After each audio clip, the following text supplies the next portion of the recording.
أستغفر الله الذي لا إله إلا هو الحي القيوم وأتوب إليه لا حول ولا قوة إلا بالله العلي العظيم أستغفر الله الذي لا إله إلا هو الحي القيوم وأتوب إليه لا حول ولا قوة إلا بالله العلي العظيم اللهم صل على سيدنا ومولانا محمد وعلى آله وأصحابه وبارك وسلم اللهم صل على سيدنا ومولانا محمد وعلى آله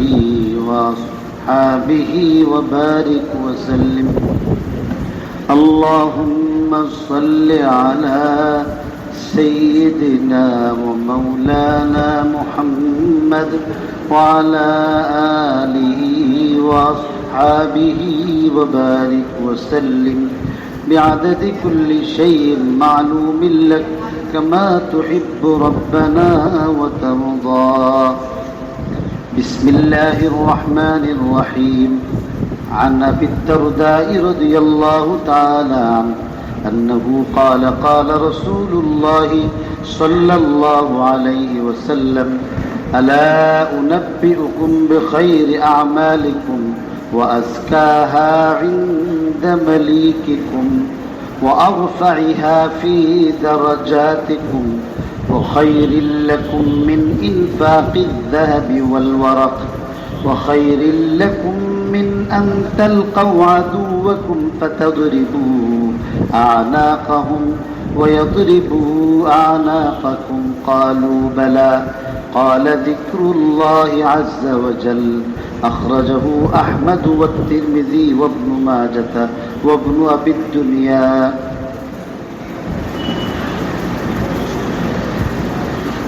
বিশিষ্ট সাহাবী হযরতে আবু দারদা রাদিয়াল্লাহু তাআলা আনহু বর্ণনা করেন হযরত আবু দারদা রাদিয়াল্লাহু তাআলা আনহু সুফি সাহাবী ছিলেন দরবেশ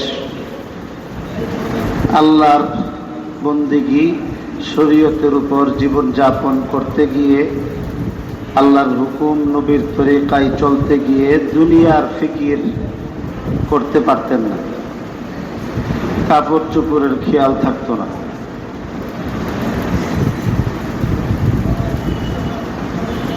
কখন কাপড় ধৌত করতে হবে কয়টা কাপড় পিন্ধন লাগবে এই সাজ সজ্জা বাবুগিরি বিলাসিতা এগুলি ওনার জিন্দেগির মধ্যে কম ছিল হযরত আবু দারদা রাদিয়াল্লাহু তাআলা আনহু সবসময় রোজা রাখতেন সারা বছর রোজা রাখতেন হযরত আবু দারদা রাদিয়াল্লাহু তাআলা আনহু বর্ণনা করেন রাসূলুল্লাহ সাল্লাল্লাহু আলাইহি ওয়াসাল্লাম ইরশাদ করেন রাসূলুল্লাহ সাল্লাল্লাহু আলাইহি ওয়াসাল্লামের নাম কোন মজলিসে সর্বপ্রথম যখন শোনা হয় ওই সময়ে আল্লাহর রাসূলের নাম শোনা মাত্র দরুদ পাঠ করা ওয়াজিব যেমন আমাদের এখন একটা মজলিস হয়েছে এই মজলিসে নবীজির নাম শোনার সাথে সাথে অন্তত একবার দরুদ শরীফ পড়াটা এটা হলো ওয়াজিব না পড়লে গুনাহ হবে এবং আল্লাহর রাসূলের শাফাআত থেকে বঞ্চিত হবে রাসূল করিম সাল্লাল্লাহু আলাইহি সাল্লাম ফরমান আল বাখিল মান যুকিরতু ইনদাহু ওয়া লাম ইউসাল্লি আলাইহি ও দুনিয়ার মধ্যে সবচেয়ে বড় কৃপণ ব্যক্তি হইল ওই ব্যক্তি যার নিকট আমি নবী মুহাম্মদুর রাসূলুল্লাহর নাম উচ্চারিত হওয়ার পরে সে দরুদ পাঠ করল না একটা প্রশ্ন আপনাদের খিদমতে করি আমাদের সকলের বিবেকের কাছে প্রশ্ন আদালতে আল্লাহুম্মা সাল্লি আলা মুহাম্মদ সাল্লাল্লাহু আলাইহি সাল্লাম আল্লাহ তোমার পরিপূর্ণ অনুগ্রহ রহমত নবীজির উপর বর্ষণ করো। আপনি আর আমি দোয়া করলে আল্লাহ রহমত বর্ষণ করবো, আর নাহলে আল্লাহ বাদ দিয়ে দিব? আমার আপনার এই দোয়ার লাগি নবীজি আটকে রয়েছে না, আটকে থাকবো? তাহলে এই দরুদ পড়ার দরকার কি? এই দরুদ কেন পড়ার কথা যখন বলছেন, এই পিলারের মধ্যে মাথা দিয়ে ঠুস মারলে পিলার ভাঙতো না, মাথাই ভাঙত। একটা বল যদি এভাবে মারেন, এটা ফিরে আবার আপনার কাছেই আসবে। তো আল্লাহর রসুলের জন্য দোয়া করলে আপনার দোয়া দিয়া নবীজির আজ্ঞানী বিচ্ছানি কিচ্ছু হতো না। নবীজির জন্য দোয়া করলে আপনার আমার লাভ হবে। লাভটা কি? আল্লাহ রসুল সাল্লাল্লাহু আলাইহি সাল্লাম ফরমান, মান সাল্লা আলাইয়া ওয়াহিদাতান সাল্লাল্লাহু আলাইহি আশরা। যে ব্যক্তি আমার উপর একবার দরুদ পড়বে, আল্লাহ তাআলা স্পেশাল 10টা রহমত তার উপর নাজিল করবেন। তো লাভ কার হইল? আমার। 2 নম্বর, যখন নবীজির শানে দরুদ পড়ে ফেরেশতারা এই দরুদ আল্লাহর রসুলের কাছে পৌঁছায়। আল্লাহর রসুল যে দরুদ পাঠ করছে তার এবং তার মা বাপের নাম সহ এই দরুদ শুনে এই দরুদের এই সালামের জবাব পেশ করে। 3 নম্বর, আল্লাহর রসুল সাল্লাল্লাহু আলাইহি সাল্লাম ফরমান, কিয়ামতের দিন আমার শানে যে ব্যক্তি বেশি দরুদ শরীফ পড়বে দুনিয়াতে যে বেশি বেশি দরুদ পড়বে, কিয়ামতের দিন সেই ব্যক্তি যে গোত্রেরই হোক, যে বর্ণের হোক, যে অঞ্চলের বাসিন্দাই হোক না কেন, হাসরের দিন আমার সেই উম্মতি আমার বেশি কাছাকাছি স্থানে অবস্থান করবে। এই জন্য দারুল উলুম দেওবন্দের মধ্যে এবং এই দেওবন্দি সিলসিলার সমস্ত মাদ্রাসাগুলির মধ্যে দাওরার জমাতে যে পড়া, দেওবন্দি যে ছেলে পড়ে এসছে, ঘুমের মধ্যে নবীজির নাম শুনলে দরুদ শরীফ পড়ে। কারণ ওইখানে এইভাবে তালিম দেওয়া হয়, এইভাবে যে যখন রাসূলুল্লাহ সাল্লাল্লাহু আলাইহি ওয়াসাল্লামের নাম আসে, আপনারা দেওবন্দে যারা গেছেন আর মাঝে মাঝে ব্যাংকক গিয়া ঘুরাই, আর এই দেশ কক্সবাজার কত বাজারে গিয়ে ঘুরে, এই পয়সা দিয়েই দেওবন্দে ঘুরে আসা যায়। আগরতলা গিয়া ঘুরে, এই উগারতলা আগরতলা বাদ দিয়া একটু দেওবন্দে ঘুরে আসে। ওইখানেও আল্লাহর পাক বন্দারা আছেন। এই জায়গাটা এমন না, আল্লাহওয়ালাদের কদমের দ্বারাতে জায়গা আবাদ হয়। আল্লাহওয়ালাদের কদমের দ্বারা আল্লাহ জায়গা আবাদ করেন। সেখানের মধ্যে মুজাদ্দিদিনের জমাত ঘুমায় রয়েছে দেওবন্দের মধ্যে। ছাত্ররা যখন পরে ক্বালা রাসূলুল্লাহ বলার সাথে সাথে বলে যে সাল্লাল্লাহু আলাইহি ওয়াসাল্লাম, ঘুম করে ওঠে। এই জন্যে ক্লাস চলাকালে সারা রাত্র ক্লাস হয়, ছেলেরা উঙ্গানা। কারণ একটু একটু তন্দ্রা আসলেই তো আবার দরুদে কি করে থাকে, চাঙ্গা করে ফেলে। এবং এই আওয়াজটাই বোঝা যায় যে আল্লাহর পক্ষ থেকে যে রহমত নাজিল হয়। আমরা সুবহানাল্লাহ পড়ি, এটা একটা আমল। নবীজির নাম আসলে দরুদ না আসা এটা বোকামি। এই জন্য এটা পড়া চাই। ক্বালা রাসূলুল্লাহ সাল্লাল্লাহু আলাইহি ওয়াসাল্লাম, এটা আমাদের মুরব্বীদের তালিম, মুরব্বীদের তালিম। হযরত আব্বাসীর উস্তাদ ছিলেন হযরত মাদানী রহমতুল্লাহ আলাইহি।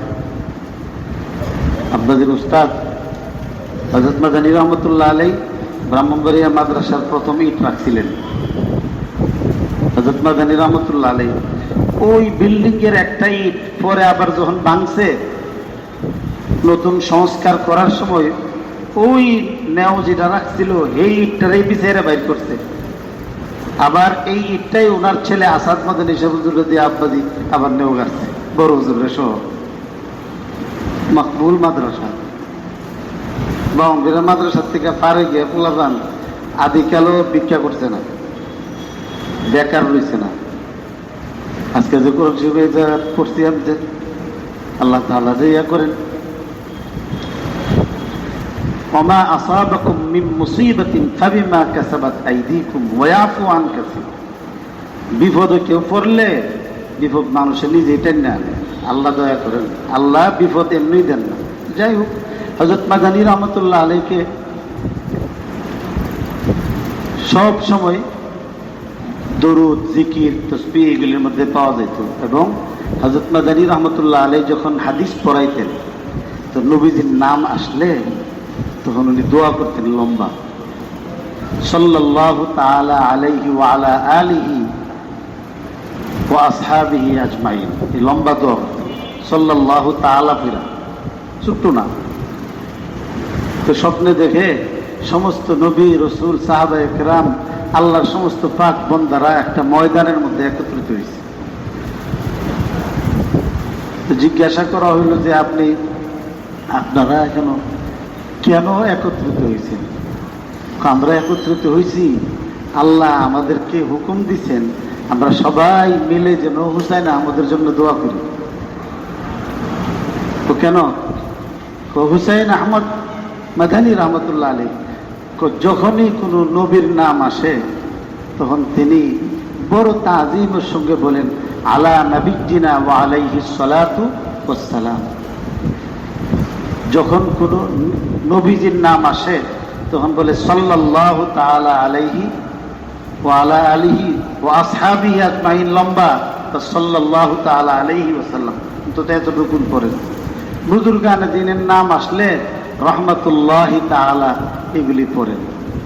তো যেহেতু সব সময় ভুলেও কখনো আমাদের নাম আসলে আমাদের জন্য দোয়া করতে সে ভুলেন না, এই জন্য আল্লাহ আমাদেরকে বলছেন যে তোমরাও তার জন্য দোয়া করো। তো নবীজির জন্য সালাম দিমু একবার, দরুদ পড়ুম একবার।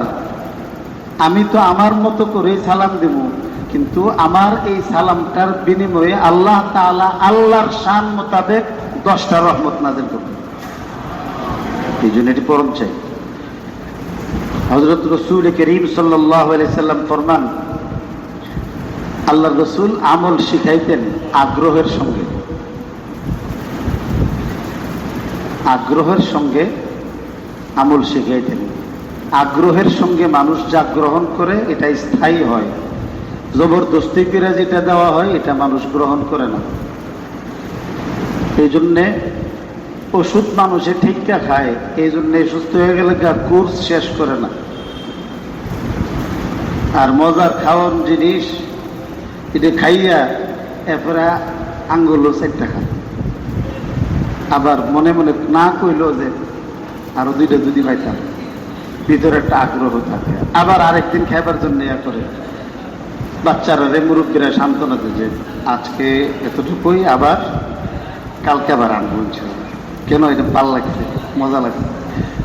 প্যারাসিটামলের কথা বাচ্চারা জিজ্ঞেস যে বাবা আজকে 10টা খাও, কালকে 5টা 10টা প্যারাসিটামল তোমারে 12টা হাতে কিনে না খাওয়াবো।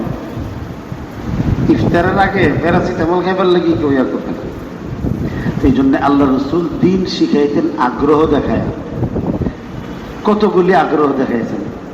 আলা উনাব্বিউকুম বিখাইরি আমালিকুম, আমি কি তোমাদিগকে সর্বশ্রেষ্ঠ একটা আমলের সন্ধান দিব? মানে একটা আমল, সাধারণ কোন আমল না, যেটা শ্রেষ্ঠ আমল। কোনটা এখনো বলেন নাই। শ্রেষ্ঠ আমল এটা বললেই তো একটা কি বলবে, আচ্ছা এটা শ্রেষ্ঠ, তাহলে এটা কোনটা? এরপরও আল্লাহ বলেন ওয়া আজকাহা ইনদা মালিকিকুম, আর তোমাদের সকলের মালিক আল্লাহ তাআলার নিকট যে আমলটা অনেক পবিত্র, অনেক প্রিয়, দুনিয়ার মানুষের কাছে না, স্রষ্টার কাছে অনেক প্রিয়, আবার আল্লাহর কাছেও প্রিয়, কাজে এটা জানবার আরেকটু আগ্রহ বাড়ছে।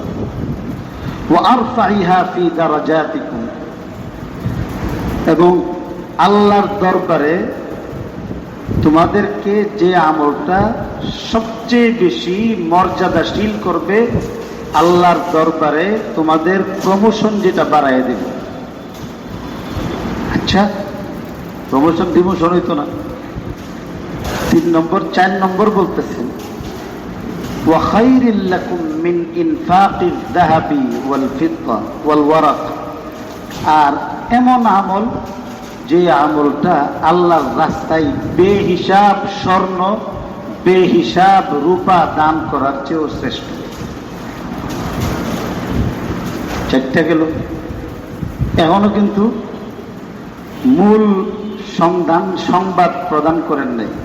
وخير لكم من أن تلقوا عدوكم আর তোমরা যদি আল্লাহর দ্বীন হেফাজত করার জন্য আল্লাহর জমিনে দ্বীন প্রতিষ্ঠা করার জন্য কাফেরের সঙ্গে যদি জিহাদ করতে যাও, ওই জিহাদের চেয়েও শ্রেষ্ঠ। জিহাদে গিয়ে তোমরা কাফেরদেরকে আঘাত করবে কিংবা তোমরা কাফেরদের দ্বারা আঘাত প্রাপ্ত হবে, জিহাদের চেয়েও যে আমলটা শ্রেষ্ঠ। এইভাবে যখন সবাই উদ্গ্রীব হইলেন, এত ফজিলতের এত বরকতের আমল কোনটা? কালু ভালা সাহাবে কেমন যে ইয়া রাসূলুল্লাহ, এমন আমল তো আমাদেরকে জানায় দেওয়া শিখাইয়া দেওয়া দরকার, আমরা আপনার কাছ থেকে ওই আমলের সংবাদ গ্রহণ করতে আগ্রহী, আপনি আমাদেরকে কেনই জানাইবেন, বলে দিন।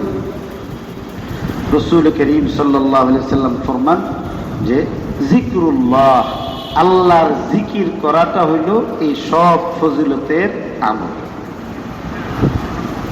জিকিরে লিপ্ত হওয়াটা ক্ষেত্র বিশেষে জিহাদের চেয়ে শ্রেষ্ঠ। জিকির করাটা আল্লাহর রাস্তায় বেহিসাব স্বর্ণ চাঁদি দান করার চেয়ে শ্রেষ্ঠ।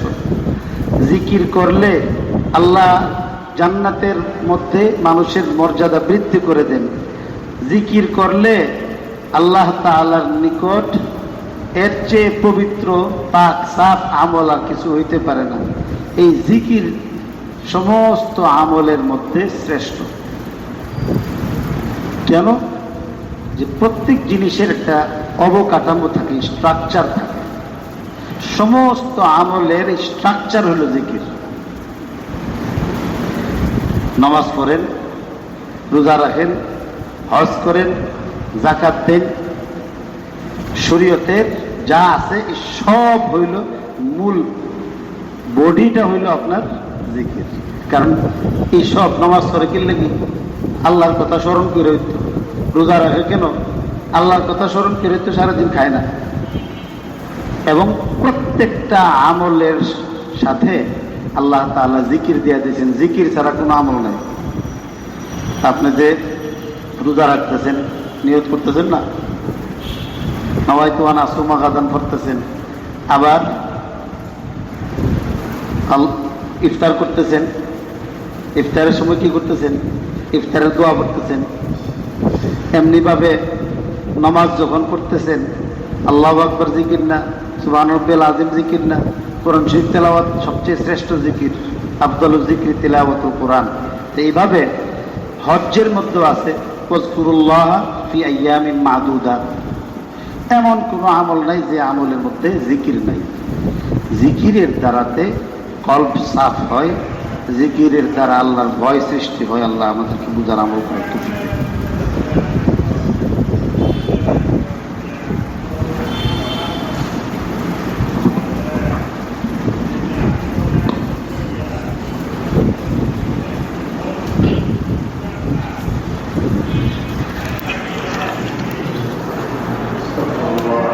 لا إله إلا هو الحي القيوم وأتوب إليه.